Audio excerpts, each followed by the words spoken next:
The green sign was planted in the middle of my backyard when I came home from work, tilted slightly in the dirt, like it had been stabbed there on purpose. HOA common area. Access must remain open. For a few seconds, I just stood at the back door with my purse still on my shoulder, trying to make sense of why an official-looking sign was sitting beside my mother's hydrangeas. Then I saw the rest of it. The lock on my back gate was gone. One section of the old wooden fence had been cut loose and leaned against the side of my shed. Fresh footprints ran across the flower bed. A muddy bicycle track curved through the grass where my father used to set up lawn chairs every 4th of July. And near the far corner, 2 kids from next door were running through my yard like it had suddenly become a public park. Their father, Derek Lawson, stood on his patio with a coffee mug in his hand, watching me notice everything. He looked calm, not guilty, not surprised. Calm, like he had been waiting for this moment all day. I did not scream. I did not chase anyone out. I did not pull the sign from the ground, even though my hands were shaking hard enough that I had to grip the doorframe. I only walked down the steps and stared at the gap in my fence, the open gate, the trampled flowers, and that bright green sign pretending my backyard had never belonged to me. 10 minutes later, the HOA email arrived.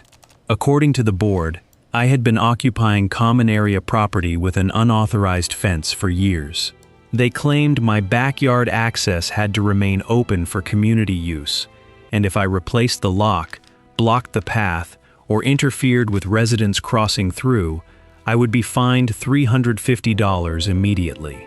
If I failed to remove the rest of the fence within 10 days, the HOA would hire a contractor to remove it and charge every dollar to my account.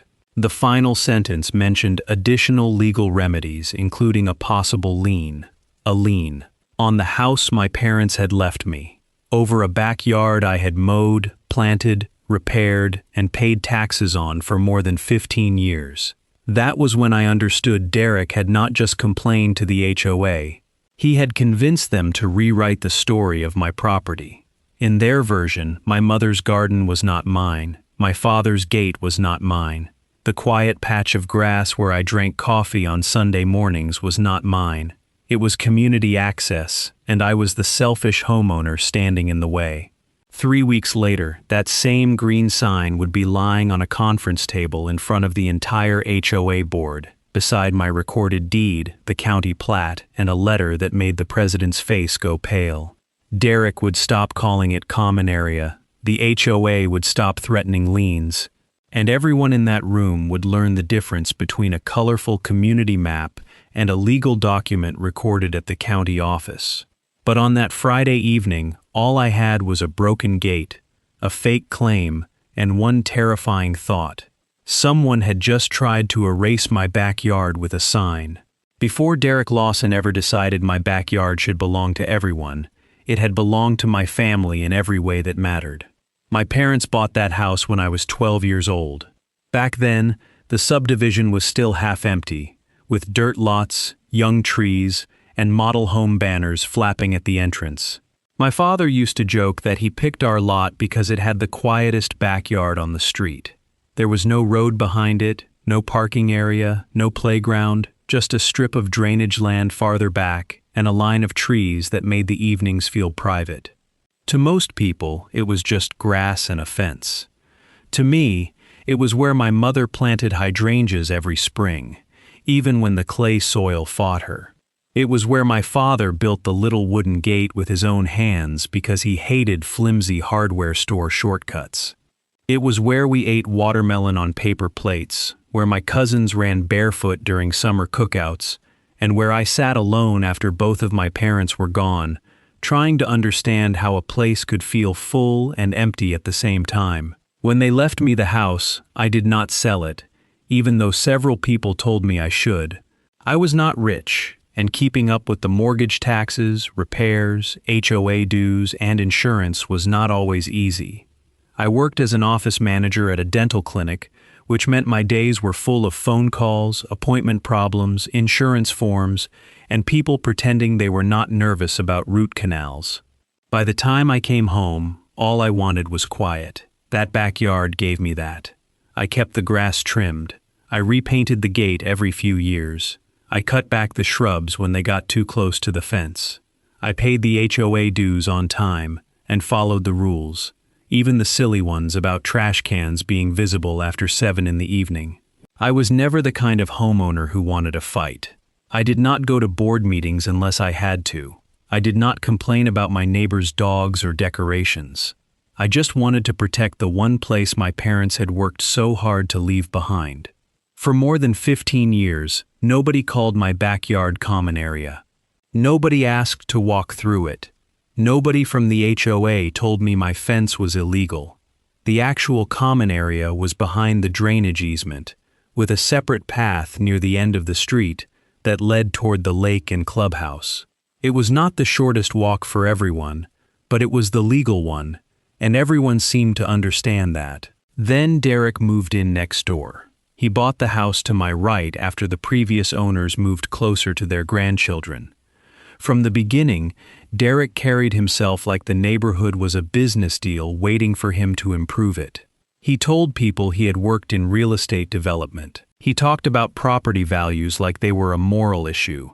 He introduced himself by mentioning upgrades he planned before he ever asked how long I had lived there. At first, he was polite enough.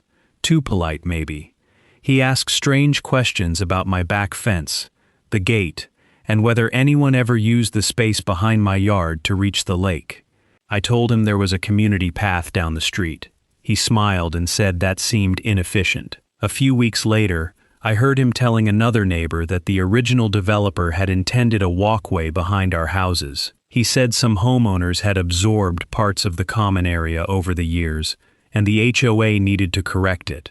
I remember standing in my kitchen when I heard that, holding a coffee mug and feeling a small chill move through me. He did not say my name, but I knew exactly which fence he was talking about. If you have ever had a neighbor act like your property is just an inconvenience to their plans, you know how quickly peace can start to feel fragile. And if you have ever dealt with an HOA that treats confidence like evidence, I would honestly like to hear your thoughts in the comments, because sometimes the first warning sign is not a legal notice. Sometimes it is just a person repeating a lie until other people start calling it a possibility. I still wanted to believe Derek was only mistaken, but while I was trying to avoid conflict, he was attending HOA meetings, sending emails, and standing beside the board president after every gathering, like they were old friends. And by the time I realized he was not asking a question about my backyard, he had already convinced the HOA to give him an answer. The first official notice came on a Monday afternoon, folded into a white envelope taped to my front door like a warning from someone who wanted the whole street to know I had been accused of something. At the top was the HOA letterhead. Under it, in bold letters, were the words, "Unauthorized occupation of common area." I stood on my porch reading it, while my work bag slipped down my arm, feeling the kind of confusion that slowly turns into fear. The board claimed that the rear portion of my fenced yard included land designated for community access, and that my fence, gate, shrubs, patio chairs, and garden beds were preventing residents from using a common walkway to the lake. They gave me 10 days to remove the obstruction, not review it, not discuss it, not provide proof. Remove it. The notice said if I failed to comply, the HOA could impose fines, hire a contractor to open the access, charge the cost to my account, and pursue further remedies under the covenants. It was written in that calm legal tone that makes a threat feel more insulting, because every sentence pretended the matter had already been proven. I emailed the board that night. I explained that the backyard was part of my deeded property, that the fence had been there for more than 15 years, and that nobody had ever identified it as common area before Derek moved in. I asked them to send me the recorded plat, deed restriction, easement, or county document proving their claim. The response came the next morning with a colorful map attached. It looked official at first glance. There were green shaded sections, walking paths, trees, and little labels around the lake and clubhouse. Behind my house, The area near my fence was colored light green, the same color used for open space. The HOA president wrote that this map confirmed the intended community access and that the board expected me to cooperate. But something about it felt wrong. There was no county stamp, no surveyor seal, no recording number, no legal description, just a clean, pretty drawing that looked more like something from a sales brochure than a property record. Before I could even respond, Derek started acting like the issue was already settled. That weekend, I saw him walking along the back of my fence with two neighbors, pointing toward my yard like he was giving a tour. They stood near my gate for several minutes, looking through the slats. Later that afternoon, I found a muddy footprint on the bottom rail of the fence, as if someone had tried to climb or test whether the gate would hold. I replaced the lock with a stronger one and installed a small camera facing the back corner. That camera caught Derek 2 days later. He walked up to my gate with a member of the HOA Architectural Committee beside him. They did not knock on my door. They did not call me. They stood there studying the lock, taking pictures of the gate, the fence, and the hydrangeas my mother had planted. Derek stepped into the flower bed to reach around the side post, bending one of the bushes until it nearly snapped. The committee member wrote something on a clipboard while Derek gestured across my yard toward the lake. I sent the video to the HOA and asked why board representatives were inspecting my property without permission. The answer was another warning. They said the board had the authority to investigate covenant violations, and that continued obstruction of common area access would be considered non-compliance. Then the first fine appeared on my account, $350. The description said I had enclosed common area property and denied resident access. Seeing that charge online made my stomach twist in a way the letters had not. It was no longer just a claim. They had turned the lie into a balance due, attaching a dollar amount to property they had not proven they owned. Derek became bolder after that. His children cut through the open grass near my back fence. His guests walked to the lake from his patio and paused near my gate as if waiting for me to accept the inevitable. One afternoon, I came home to find a plastic bottle near my hydrangeas and bicycle tracks pressed into the wet soil just inside the fence. Someone had been in my yard, not near it, in it. I checked the camera footage and saw one of Derek's kids slip through a loose board where the old fence met the shed. Derek appeared a few minutes later, not to pull him back, but to look around and point toward the gate. He was studying the layout, like a man planning his next step. That step came on Friday. I came home from work and immediately noticed the backyard looked too open. The lock was gone. Not opened. Gone. The metal hasp on the gate had been cut, and one full section of fence had been removed from the corner. The boards were stacked against my shed. Fresh sawdust lay in the grass. My mother's hydrangeas were crushed down the middle, and a green sign had been planted where her flowers used to stand. HOA common area. Access must remain open. A handyman I had never met was loading tools into a pickup near the curb. The work order on his dashboard had the HOA's name printed at the top. He had not broken into my yard because he hated me. He had done it because the board told him my land was theirs to open. That night, the HOA sent another email. They claimed they had taken corrective action to restore community access and warned me not to reinstall the removed fence panel. Any attempt to block the path, they wrote, would result in additional daily fines and possible legal action. The word lien appeared again, hanging at the end of the message like a loaded weapon. Derek did not send an apology. He did not even pretend to be surprised. He simply stood on his patio the next morning while people cut across the corner of my yard for the first time in the history of that house. Some looked uncomfortable. Others looked curious. Derek looked satisfied. That was the part that broke something in me, not the fine. Not even the fence. It was seeing strangers walk past the place where my father used to sit, seeing my mother's flowers flattened under shoes, and realizing the HOA had taken a private memory and relabeled it for public use with one fake-looking map and a cheap green sign. For a few minutes, I wanted to rip the sign out, drag the fence panel back into place, and dare them to stop me. But if I did that, they would make me the angry homeowner. They would say I destroyed HOA property. They would say I blocked common access. They would bury the truth under my reaction. So I left the sign in the ground. I took pictures of it from every angle. I photographed the cut lock, the damaged gate, the crushed hydrangeas, the sawdust, the tire marks, and the work order visible through the handyman's windshield. I downloaded the camera footage and saved every email into a folder with dates and times. Then I went upstairs to the closet in the guest room and pulled down the old blue document box my father had labeled before he died. Inside were tax records, insurance papers, closing documents, and the deed to the house. On the inside flap, in his handwriting, was a note I had forgotten about until that moment.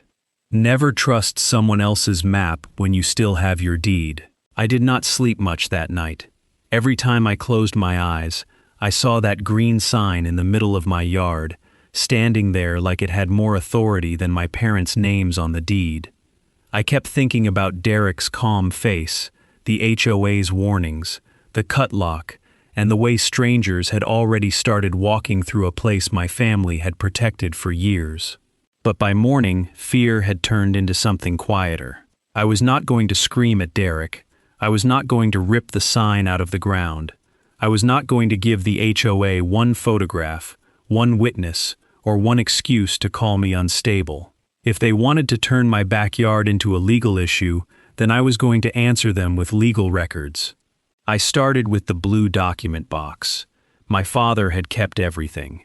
The original closing papers, the title policy, the survey from when they bought the house, the deed, property tax statements, insurance documents, old HOA letters, even the faded brochure from the subdivision's first sales office.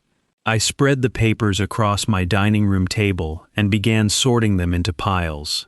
Ownership, boundaries, HOA rules, taxes, old maps, current evidence. The deed was the first thing I read slowly. I had seen it before, but never like that. This time, every word mattered. The legal description listed the lot number, the subdivision name, the recorded plat book, the page number, and the boundaries tied to the official county record. There was no exception carved out for a walking path behind my house. No language giving the HOA access through my backyard. No statement saying the rear corner belonged to the community. The land behind my fence was not described as shared space. It was part of my lot. Then I opened the old survey. The survey showed the house, the fence, the gate, the drainage easement farther back, and the rear property line exactly where my father had always said it was. My mother's hydrangeas were inside that line. The gate was inside that line. The patch of grass where the HOA had planted its sign was inside that line. Common area was shown beyond the drainage strip, not inside my yard. I took clear photos of every page, then scanned the documents into my computer. I created folders with names so plain they almost calmed me down. Deed, survey, HOA notices, camera footage, property damage, county records, Derek access. After that, I downloaded everything from the cameras. The footage showed Derek and the HOA committee member inspecting my gate before the first fine. It showed Derek's child slipping into the yard through the loose board. It showed the handyman arriving, cutting the lock, removing the fence panel, and planting the green sign. It also showed something important I had not noticed the first time. Derek was there before the handyman started. He pointed to the exact fence section that was removed. That meant he was not just a neighbor who believed the HOA had made a decision. He had helped direct the work. I saved the clips twice, once on my laptop and once on an external drive. Then I took photographs of the damage in daylight. The cut metal on the gate, the missing lock, the crushed flowers, the sawdust still stuck to the grass, the footprints crossing the bed, the bicycle track, the green sign. I placed a ruler beside the broken gate hardware and photographed that too, because I wanted scale. I had never built a case before, but I knew enough from years of office paperwork to understand that details matter when someone else is trying to rewrite the story. Next, I went to the county website. I searched my parcel number and pulled the GIS map. The county map showed my lot extending to the same rear line shown in the deed. I searched Derek's parcel next. His property did not include any access strip through mine. Then I searched the HOA-owned parcels in the subdivision. There was a common area parcel near the lake. There was a drainage area behind several homes. There was a community path near the end of the street, but there was nothing showing my backyard as common area. I called the county register of deeds and asked how to get the recorded plat for the subdivision. The clerk was patient. She gave me the plat book and page number, the same numbers listed in my deed, and told me I could download the official copy. When I opened it, I felt my chest loosen for the first time in days. The recorded plat matched my deed. Not Derek's claim, not the HOA's email. Not the colorful map, mine. Still, I knew I needed someone who understood the difference better than I did. So I called a title attorney named Megan Reed. Her assistant asked me to send the deed, the recorded plat, the HOA map, the violation notices, and the camera footage. By the next afternoon, Megan called me herself. She did not sound shocked, but she did sound serious. She explained that HOAs can regulate certain things under covenants, but they cannot simply declare private deeded land to be common area because a board prefers a different layout. A marketing map, a community drawing, or an old developer concept plan does not override a recorded deed. If the HOA wanted legal access across my property, there would need to be a recorded easement, a deed restriction, or a transfer document. Without that, their claim was not just weak, it was dangerous. Then I sent her the colorful map the HOA had used. There was a long pause on the phone. I heard paper moving, then Megan said, very carefully, that I needed to look at the bottom corner of the image. I zoomed in until the tiny print became readable. For promotional purposes only, not a recorded plat. I just sat there staring at those words. The HOA had fined me, threatened a lien, cut open my fence, and labeled my backyard common area, using a sales map that admitted it was not a legal property record. Megan told me not to contact Derek directly anymore. She told me not to remove the sign yet, not because it belonged there, but because it was now evidence. She told me to preserve every email, every notice, every photo, every video, and every screenshot from the HOA account portal showing the fine. Then she asked me to request the board's meeting minutes and all documents they relied on to determine my backyard was common area. So I sent the request in writing. The HOA replied with vague language about board authority, community access, and historical intent. They did not send a recorded easement. They did not send a deed transfer. They did not send a county plat showing their claim. They sent the same colorful map again, as if repeating it could turn it into law. But by then, I had the deed. I had the recorded plat. I had the tax parcel. I had the camera footage. I had the tiny disclaimer they hoped I would never read. And for the first time since that green sign appeared in my yard, I was not afraid of what they claimed anymore. I was waiting to see what they would do when the county record proved they had lied. Megan's demand letter went out the next morning, and it changed the entire temperature of the situation. Until then, the HOA had treated me like a disobedient homeowner who needed to be managed. Derek had treated me like a stubborn neighbor who would eventually get tired, scared, or embarrassed enough to give up.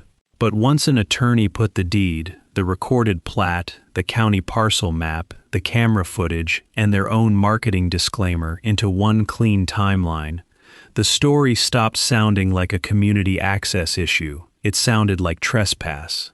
The letter was direct. It stated that my backyard was part of my deeded property, that no recorded easement granted the HOA or any resident access through it, and that the board had relied on a promotional map that was explicitly marked as not a recorded plat. It demanded that the HOA remove the common area sign, cancel the fine, repair the fence, replace the gate hardware, pay for the damaged landscaping, and stop representing my private property as community land. If the HOA continued claiming an ownership interest or access right over my backyard without a recorded legal basis, Megan would pursue further action for trespass, property damage, interference with property rights, and any false claim affecting title. I had never heard the phrase affecting title before. Megan explained it to me in plain English. If an HOA loudly and officially claimed that part of my property was common area, it could create problems if I ever tried to sell, refinance, insure, or transfer the house. Their lie was not just annoying. It was not just emotional. It could damage the legal clarity of the home my parents had left me. That was when I stopped feeling guilty for fighting back. The HOA responded within hours, but the confidence was gone. The president wrote that the board had never intended to challenge my ownership and that the issue was merely about historical community access. Megan replied by asking them to identify the recorded easement that created that access. They did not send one. Instead, they sent the same colorful map again, only this time with a paragraph explaining that it reflected the developer's original vision for the subdivision. Megan's reply was less than 1 page. A developer's vision is not a deed. I read that sentence at my kitchen table and felt something loosen in my chest. For weeks, the HOA had buried me in polite threats and official-looking words.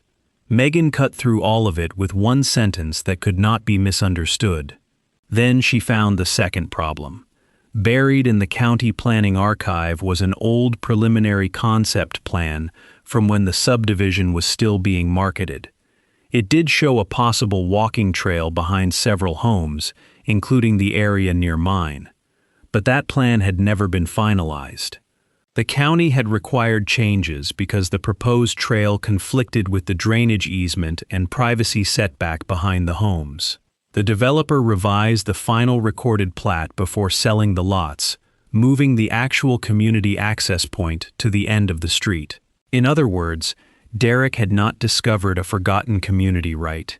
He had found a rejected idea, and the HOA had treated that rejected idea like law. When Megan sent the county documents to the board, their story changed again. Now they claimed the handyman had misunderstood the work order. They claimed the sign was temporary. They claimed the fine had been placed on my account for administrative tracking and had not been fully enforced yet. But the emails said otherwise. The notice said otherwise. The cut lock, missing fence panel, and damaged flowers said otherwise. Derek tried a different strategy.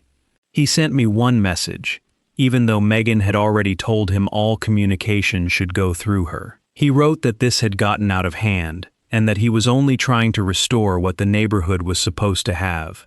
He said he hoped I would not let sentimental attachment to a backyard hurt the community. Sentimental attachment. I stared at those words for a long time. He was talking about my parents' home, my mother's hydrangeas, my father's gate, 15 years of taxes, repairs, mowing, insurance, and quiet mornings. But to Derek, all of that was just sentiment, standing between him and a shorter walk to the lake. I forwarded the message to Megan without replying. Her next letter was sharper. It informed Derek that the camera footage showed him entering or directing entry onto my property before any official corrective action had been taken, and that his statements about common area access were not supported by county records. It also demanded that he preserve all communications with the HOA regarding my backyard, the fence, the gate, and the proposed access route. That was when Derek finally went quiet. The board did not. They scheduled an emergency meeting and invited me to attend, probably hoping they could pressure me in person into some compromise. Megan told me not to debate ownership with them. Ownership had already been proven. The only discussion left was repair, correction, and accountability. Before that meeting could happen, the county property records officer returned my call and agreed to review the documents. I sent the deed, the recorded plat, the HOA map, and the notice accusing me of occupying common area. The reply came the next afternoon in an email so simple it almost felt unreal. The rear portion of my lot, including the fenced area in question, was privately owned according to the recorded plat. No county record showed HOA access through my backyard. The map provided by the HOA was not a recorded plat and could not be used to determine property ownership. I printed that email twice. One copy went into my folder. The other I placed beside my father's deed on the dining room table. For the first time since the green sign appeared, I let myself cry. Not because I was scared anymore, but because the truth had finally been written by someone they could not bully, flatter, or ignore. The HOA had not found common area. They had exposed their own lie. The county email did what none of my emails, questions, or objections had been able to do. It forced everyone to stop pretending. Megan forwarded the county property records officer's statement to the HOA board, Derek, and the handyman company that had cut my gate. She attached the recorded plat again, my deed again, and the camera screenshots again, but this time the message was shorter. The county had confirmed that my fenced backyard was private property. There was no recorded HOA access. There was no common area running through my lot. The promotional map was not a legal document. By the end of that day, the green sign was still in my yard, but nobody from the HOA was calling it community property anymore. The next morning, I called the sheriff's non-emergency line and asked for an incident report. I was careful with my words. I explained that there had been a property dispute, but I also had video of people entering my fenced yard, cutting a lock, removing part of a fence, damaging landscaping, and placing a sign without permission. A deputy came out that afternoon.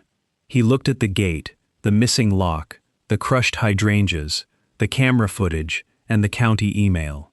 He told me some parts might end up civil because of the HOA claim, but the damage and unauthorized entry still needed to be documented. He wrote the report while standing beside the broken gate my father had built. Derek watched from his patio for a few minutes, then went inside when he saw the deputy looking toward his house. That was the first time I saw him retreat. Code enforcement came 2 days later after Megan filed a complaint about the unpermitted alteration near the drainage area. The officer inspected the back of my property, reviewed the plat, and asked who had ordered the fence section removed. I showed her the handyman's work order with the HOA's name on it. Then I showed her the video of Derek pointing to the exact panel before it was cut. The handyman company responded fast once the county contacted them. They sent a copy of the work order and said they had relied entirely on HOA instructions. The order described the job as restore common area access behind Bennett property. That phrase became a problem for the board because by then the county had already confirmed there was no common area behind my property. At the emergency HOA meeting, the room was fuller than I had ever seen it. Word had spread that the board had cut open a homeowner's fence using a map that was not even recorded. People who had ignored my situation when they thought it was just a personal argument suddenly looked worried, because if the HOA could relabel my backyard, it could happen to anyone. I sat beside Megan with my folder closed in front of me. I did not need to make a speech. The documents did the speaking. The HOA president started by calling the situation an unfortunate misunderstanding. Megan stood and placed 3 pages on the table: my deed, the recorded plat, and the county email. Then she asked one question: where is the recorded document giving the HOA access through Ms. Bennett's yard? No one answered. The president talked about developer intent. Megan asked for the recorded document. He talked about historical community design. Megan asked for the recorded document. He talked about the map residents had relied on for years. Megan pointed to the tiny disclaimer at the bottom: for promotional purposes only, not a recorded plat. The room went silent. Then another homeowner stood up and asked whether the board had ever verified the map before fining me. A woman near the back asked whether her own yard could be called common area next. Someone else asked why Derek's request had moved so quickly when other homeowners waited months for simple approvals. That was when Megan read the email the HOA had finally produced after her records request. In it, the board president had written that opening the access behind my house would benefit the community and support Derek's proposal for improved lake access. Derek's proposal, not an existing right, not a recorded access route, a proposal. Derek stared at the table after that. He did not explain why he had entered my yard before the official notice. He did not explain why he told neighbors the land was already common area. He did not explain why my mother's flowers and my father's gate had to be destroyed for his convenience. By the end of the meeting, the HOA's own attorney advised the board to suspend all fines, remove the sign, stop representing my property as common area, and begin settlement discussions. The sheriff's report, the county email, the code enforcement file, and the recorded plat had turned their pressure campaign into an official paper trail. When I walked home that night, the path near the end of the street was still there, exactly where it had always been. The legal access to the lake had never disappeared. Derek had simply wanted mine. The sign came down the next morning. Not because the HOA wanted to do the right thing, and not because Derek suddenly found a conscience. It came down because their own attorney told them leaving it in my yard for one more day would make the problem worse. A board member arrived with the same handyman company that had cut my gate, but this time nobody touched anything until I was standing there with Megan, the sheriff's report, and my phone recording. The green sign was pulled from the dirt beside my mother's damaged hydrangeas and placed in the back of a truck, like evidence leaving a crime scene. Within a week, the HOA canceled every fine on my account. They removed the violation from my record, paid for a licensed carpenter to repair the fence and gate, reimbursed the cost of the new lock, and covered the landscaping company that restored the crushed flower bed. Their apology letter was stiff, careful, and clearly written by someone terrified of admitting too much. But it said the one thing I needed in writing: my backyard was not common area. Derek had to pay too. His settlement covered part of my attorney's fees, the damage caused by his repeated entry, and the cost of installing new cameras along the back fence. He never apologized to me directly. People like Derek rarely do. But after the county confirmed the records and the HOA backed away from him, he stopped giving tours near my fence. He stopped talking about community access. He stopped looking through my gate like it was only a matter of time before it opened for him. The HOA president did not survive the next board election. Once the internal emails spread through the neighborhood, residents understood what had really happened. The board had not protected common property.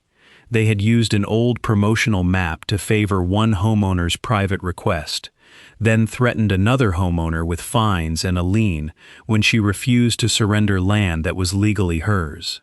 The new board passed a rule requiring recorded plats, deeds, or official easement documents before any common area claim could be made against a homeowner.